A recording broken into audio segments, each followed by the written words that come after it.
원희룡 캠프를 연결하겠습니다. 원희룡 캠프에 김용태 총괄본부장이 연결되어 있습니다. 본부장님 안녕하세요. 안녕하십니까, 김용태입니다. 예, 의원님. 자, 내일 최종 후보 선출 앞두고 있는데요. 긴장도 있을 텐데 현재 판세 캠프에서는 어떻게 분석하고 계십니까? 솔직하게 말씀드리는 게 낫겠지요. 괜한 자존심 세우지 않겠습니다. 예, 이번 경선 사실 1, 2 싸움도 치열하지만 3, 4, 2 싸움도 그에 못지않게 치열한 것 같습니다. 예, 원희룡 후보 지난 4강 못 들 거라고 대부분 예상했는데 저희가 정말 보란 듯이 4강에 들지 않았어요. 예, 그리고 저희는 정말 경선 시작할 때 밑바닥부터 지금까지 쉬지 않고 상승세를 그려왔기 때문에 속으로는 많은 기대를 갖고 있습니다. 하여튼 진인사 대천명하는 심정으로 결과 기다리고 있습니다. 예. 자, 그동안 말씀하신 대로 이제 원희룡 후보 초반 지지율 좀 아쉬운 부분이 좀 있었습니다만 그래도 상승 국면으로 많이 회복이 돼서 또 상승 추세를 많이 보였던 측면이 있습니다. 그런 부분 어떻게 극복했고 유권자들이 무엇을 원희룡 후보의 강점으로 인정했다고 보셨습니까? 사실 최종 순위가 중요하겠죠. 그런데 저희는 이번 경선을 통해서 원희룡을 재발견했다라는 이 국민들, 당원들 평가에 주목하고 싶습니다. 사실 캠페인 처음 시작할 때요. 예. 저희가 원희룡에 대해서 두 가지를 정말 잘 몰라서 울기도 많이 울었고 웃기도 많이 했습니다. 두 가지요? 예, 첫 번째는 저희가 예. 원희룡이 그렇게 안 유명한지 몰랐습니다. 안유만 형씨 몰랐다. 예, 그러니까 제주에 사실 너무 계셔서. 예, 사실은 모든 국민들이 원희룡 모르겠어. 원희룡 대단한 사람인데 예전에도 남원정 하면 모르는 사람이 없을 거고 그렇게 생각을 했는데 전혀 아니더라고요. 그래서 이 인지도를 어떻게 높여야 할지 그게 너무너무 어려웠었어요. 예. 중앙무대에서 7년 이상 사라졌다는 게 이 정치에서 정말 핸디캡이구나. 근데 그것을 어렵사리 이제 극복하고 나니까 원희룡의 또 다른 모습을 저희가 보면서 웃기 시작했습니다. 그게 바로 생각지도 못했던 전투 능력이었습니다. 일타 강사 말씀하시는 거죠? 대장동 일타 강사. 예, 특히 이제 대장동 사태가 터지니까 아마 이 원 후보 본능적으로 이 우리 공동체가 이러면 망가진다. 내 스스로 나서서 싸워야 된다. 이거는 경선 문제를 넘어서는 거다. 이러면서 본인 스스로 그 본능이 깨어나니까 정말 걷잡을 수 없더라고요. 그래서 그것 때문에 저희가 상승세를 계속 유지할 수 있었던 것 같고요. 하여튼 저희는 이번 경선을 통해서 원희룡이 그저 머리만 좋은 사람, 언제나 소장파가 아니라 진짜로 준비되고 대통령감이구나라고 하는 인식을 국민한테 심어주지 않았나 하여튼 그런 평가를 내리고 있습니다. 진 작가님? 원희룡 후보와는 저도 이제 두 차례 대담을 가졌고 정말 보수와 진보로 입장은 다르지만 아주 유익한 대화를 가졌던 기억이 나거든요. 그리고 공약도 참 잘 준비되어 있고 대통령으로서 참 여러 면에서 좀 대통령감이다라는 느낌은 좀 듭니다. 그리고 근데 이번에 이제 제일 그 일타 강사죠. 대장동 일타 강사. 그것도 정말 잘하시더라고요. 근데 이제 오히려 그것 때문에 대선 후보로서 가진 다른 자격들이 좀 가려진 건 아닌가라는 좀 아쉬움이 전 남아요. 인지도를 올리는 데 도움이 됐겠지만은. 어떻게 정확한 지적이십니다. 후보께서도 아쉬워하시고 이 캠프를 총괄하고 있는 저로서도 제 실책이다 이렇게 인정을 합니다. 다만 이 대장동 사태는 말 그대로 우리가 한 번도 경험해 보지 못했던 그야말로 전대미문의 부동산 게이트 사건이기 때문에 원 후보로서는 이 정상적인 대선 캠페인도 중요하지만 이 문제 국민들한테 그 정확한 실체를 알리는 것도 정말 자기가 해야 할 일이다. 이런 것 때문에 아마 이 부분에 좀 더 시간을 할애하면서 집중되지 않았나 싶습니다. 하여튼 원 후보로서는 대통령 캠페인도 중요하지만 이런 말도 안 되는 사건들을 어영부영 덮고 가려고 하는 여당뿐만 아니라 이런 걸 제대로 국민한테 실체를 밝혀서 알리지 못하는 야당의 한심한 작태에 정말 스스로 큰 책임을 느낀다. 그래서 이 부분에 집중하겠다 했던 점 국민들께서 조금 이해해 주시고 잘 봐주셨으면 좋겠습니다. 예, 총괄본부장 예. 예, 진 작가님 공통 질문 네. 주시죠. 아까 뭐 4강에도 처음에 시작할 때는 4강에 들지 말지도 불확실한 그런 후보 아니었습니까? 예, 맞습니다. 그런데도 그 캠프를 가셨다면 다 이유가 있었을 거라고 생각하는데 왜 원희룡 후보가 국민의힘 대선 후보가 되어야 한다고 생각하십니까? 뭐 다들 그 이재명 후보 대비해서 자기 도덕성이 훨씬 높다, 뭐 실력이 훨씬 좋다 이런 말씀하시는데 제가 그 얘기는 굳이 짚지 않을게요. 예. 저는 원희룡 후보만이 내 편, 네 편을 떠나서 국민에게 자부심을 줄 수 있는 후보라고 확신했습니다. 사실 뭐 아시다시피 그 이쪽 저쪽 콘크리트 지지층은 움직이지 않잖아요. 예.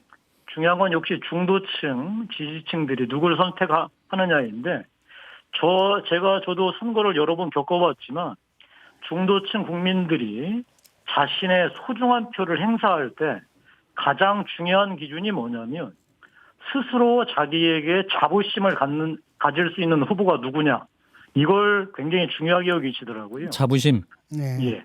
그래서 이 정도 후보라면 내가 지지하고 누구한테 떳떳하게 얘기할 수 있다. 이게 굉장히 중요한 투표 기준인데요.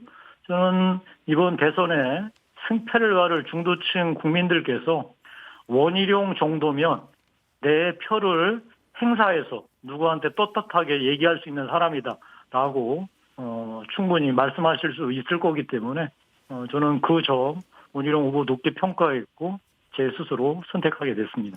자, 총괄본부장님 그렇게 해서 이제 네. 대장동 일타 강사라는 별명을 얻긴 하셨는데 사실 그러면서 공약이 좀 죽은 것 같아요. 그래서 우리 유권자들께서 이것만은 꼭 알아줬으면 한다는 공약이 있으시면 소개를 좀 부탁드리겠습니다. 국가 찬스 반반 주택은 정말로 꼭 국민 여러분께 선물로 드리고 싶습니다. 반반 주택이요. 예, 그렇습니다. 그러니까 다른 후보들 주택 정책은요. 사실 5년, 10년 이상 걸리는 먼 미래 얘기거든요. 그런데 원희룡 후보의 반반 주택은 바로 현실이 되는 정책입니다. 그러니까 집권하자마자 바로 청년, 신혼부부 이제 실소유자들한테 바로 공급이 가능하도록 저희가 설계를 했는데요. 부지 만들어서 새로 짓는 방식이 아니라 실수요자들이 원하는 주택. 뭐 실수요자들이 원하는 거는 뭐 학교가 좋든지 아니면 교통이 편리하든지 이런 것 아니겠어요? 그런데 자기가 가진 돈은 부족하고 이럴 때 정부가 그 집값의 절반을 지분 투자해 주는 방식입니다. 그런 연후에 본인이 살림이 좀 좋아지면 그 정부로부터 지분을 다 살 수 있고요. 본인이 다른 데로 이사 가고 싶으면 정부한테 그 지분을 팔고 정부는 다른 실수요자한테 넘길 수 있거든요. 예. 저는 이게 지금 현재 고통받고 있는 절망하고 있는 청년이나 신혼부부한테 즉각적으로 본인들이 살고 싶어하는 곳에 주택을 공급할 수 있는 매우 현실적이고 효율적인 주택 정책이라고 생각해서 누가 후보가 되더라도 심지어는 이재명 후보가 되더라도 이 반반 주택은 잘 검토하셔서 꼭 시행해 줬으면 좋겠습니다. 예, 솔직히 그 대선 후보들의 모든 공약도 다 들어봤는데 저도 이거 하나 딱 마음에 들더라고요. 반반 주택. 예, 저도 아하. 계속 예, 고맙습니다. 얘기를 했지만. 우리 예. 진 선생님 많이 여러분들한테 알려주시기 바랍니다. 예, 예. 근데 이제 원희룡 후보께서 이제 아까 좀 의원님의 전투 능력을 말씀하셨는데 예. 이제 경선 과정에서 이제 대장동 일타 강사로 굉장히 설명을 잘해 주셔서 정말로 그 댓글에 보면 역시 전국 수석은 다르다 이런 말이 있었어요 실제로. 그런데 예. 이제 그 후보님의 부인인 강은영 씨의 그 이재명 후보에 대한 발언에 대해서 이제 대담을 하시다가 네. 또 너무 좀 격한 모습을 보이셔가지고 예. 그 어떤 일타 강사의 면모로 쌓았던 점수를 좀 깎아본 것이 아니냐 아쉬워하는 부분도 있거든요. 이 부분은 캠프에서 어떻게 진단하고 계십니까? 저도 그렇고 우리 캠프에서도 걱정을 많이 했죠. 예. 그리고 사실 저도 싫은 소리를 좀 했습니다. 그런데 아하. 원희룡 후보가 단호하게 얘기하더라고요. 음흠. 이거는 자기 처 문제가 아니고 민주주의 일반에 대한 문제다. 자기 처가 대선 후보 부인 이전에 그 정신과 전문의의 그 전문가인데 그 의견을 얘기한 것을 무슨 뭐 고발이니 의사 면허를 박탈해야 되느니 이런 얘기를 하는 것은 정말로 이거는 국민의 발언을 그 막고 협박하는 거와 다름 아니다라고 생각하기 때문에 자기가 강력하게 대응할 수밖에 없다 이렇게 말씀을 하시더라고요. 예.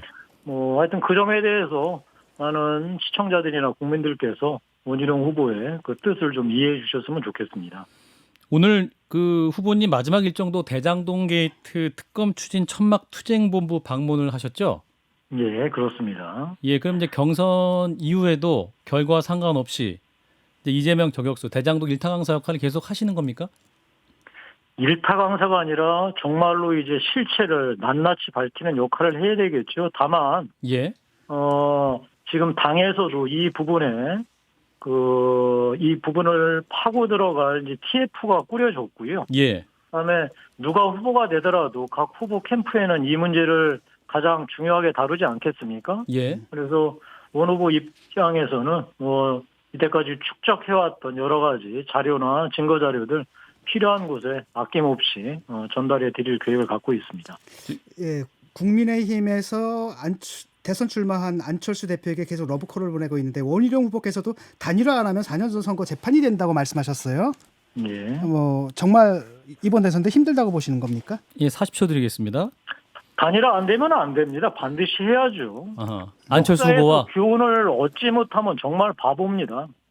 제가 이렇게 여쭤볼까요? 지난 서울시장 보궐선거에서 오세훈 안철수 단일화 없었으면 오세훈 이겼겠습니까? 그리고 지난 노무현 정몽준 단일화 없었으면 노무현 이겼을까요? 못 이겼습니다. 이건 지금 빤한 얘기고요. 그리고 우리가 안철수 후보의 정치적 속내 모르는 사람은 없습니다. 뭐 밀고 당기는 협상 치열하게 알겠습니다. 해야 되겠죠. 그럼에도 불구하고 작은 것에 얽매여서 큰 판 그르치는 이런 정말 천취한을 남겨서는 안 된다고 생각합니다. 예, 의원님 말씀 여기까지 듣겠습니다. 고맙습니다. 예, 고맙습니다. 네, 지금까지 원희룡 캠프의 김용태 총괄 본부장까지 만나봤습니다. 나 이렇게 해서 네 분의 캠프 대변인들, 대표죠. 만나봤는데 한 1분 남았습니다. 각 캠프 만나신 논평이랄까 짧게 해주시면 진 작가님부터. 아, 재밌었습니다. 굉장히 우리 집중력 있게 했네요. 네 후보가 서로 경쟁하는 것도 재밌었지만 또 이렇게 네네. 팀 플레이를 했잖아요. 둘둘 갈라져 팀 플레이하는 것도 했고 그래서 내일 결과가 정말 궁금해집니다. 예, 자 김상현 소장님. 예, 각 후보의 대표 공약에 대한 이야기들 쭉 들었는데 이게 대표 공약일까 싶은 약간 좀 아쉬움들이 들긴 했는데 12분씩 시간을 맞추는 게 이게 보통 어려운 일이 아니네요. 예. 이건 재미있었고 이제 본선을 가면 더 활발한 토론 이루어지길 좀 기대해 봅니다.